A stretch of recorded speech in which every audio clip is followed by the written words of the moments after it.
Hello, America! Tom Hand here with Americana Corner. Today we're discussing the Kentucky and Virginia resolutions.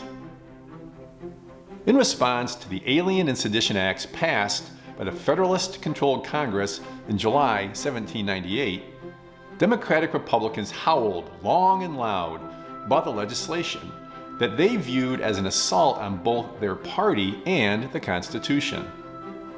They turned to their leader, Vice President Thomas Jefferson, to counter these acts and, if possible, turn them to their political advantage.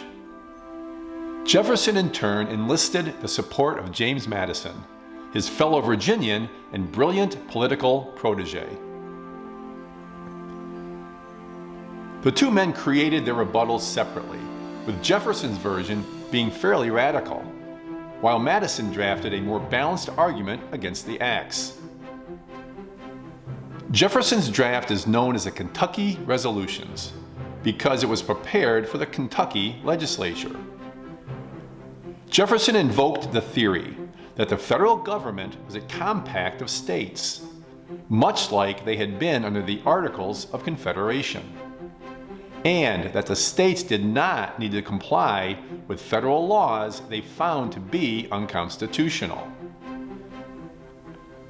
Jefferson went so far as to proclaim that the individual states had the right to nullify a federal law that the state judged to be unconstitutional. This nullification doctrine was viewed by many Democratic Republicans as dangerous to the preservation of the Union, and thought Jefferson had gone too far. As a result, the Kentucky legislature struck that provision from the final bill. Madison's Virginia resolutions, prepared for the Virginia legislature, assumed a more moderate tone and simply called for the states to work together to repeal the laws.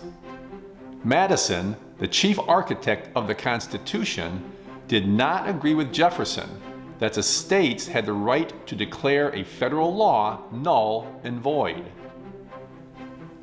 Ultimately, both the Kentucky and Virginia resolutions were rejected by the other states, with Federalists accusing the Democratic Republicans of encouraging disunion. But these assertions of states' rights by Jefferson would cast a long shadow and be revived from time to time for the next 60 years in the run-up to our country's Civil War. Next week, we will discuss the country's worsening relations with France.